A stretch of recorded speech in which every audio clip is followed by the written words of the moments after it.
नमस्कार मंडळी, delicious foods मराठीमध्ये आपल्या सगळ्यांचं खूप खूप मनापासून स्वागत। आज मी तुम्हाला अगदी चटकदार आणि मजेदार असं मुंगलेट बनवून दाखवणार आहे।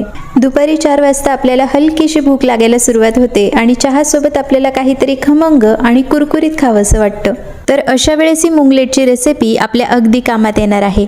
चला तर मग वेळ न घालवता आपण या अगदी मजेदार आणि सुपर टेस्टी रेसिपीला सुरुवात करूया। तर हे मजेदार असं मुंगलेट बनवण्याकरता मी 1 कप मूग डाळ 5 ते 6 तासापर्यंत पाण्यामध्ये भिजवून घेतली आहे।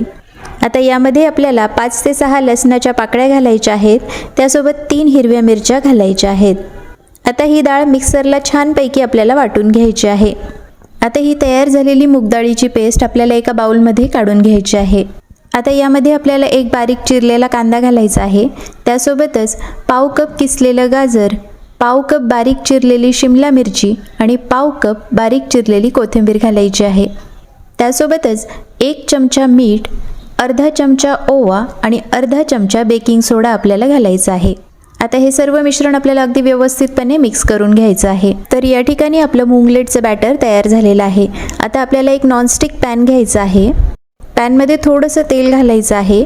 तेल गरम झालं की यामध्ये आपण तयार केलेलं बॅटर घालायचं आहे। तर अगदी जाडसर असा थर आपल्याला देऊन घ्यायचा आहे। आता यावर सजावटीसाठी आपल्याला थोडंसं किसलेलं बीट, थोडंसं किसलेलं गाजर आणि थोडासा बारीक चिरलेला कांदा घालायचा आहे।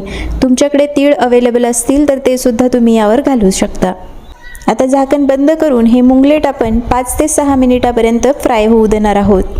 साधारणतः 5 ते 6 मिनिटानंतर तुम्ही बघू शकता की आपलं मुंगलेट एका बाजूने छानपैकी फ्राय झालेलं आहे।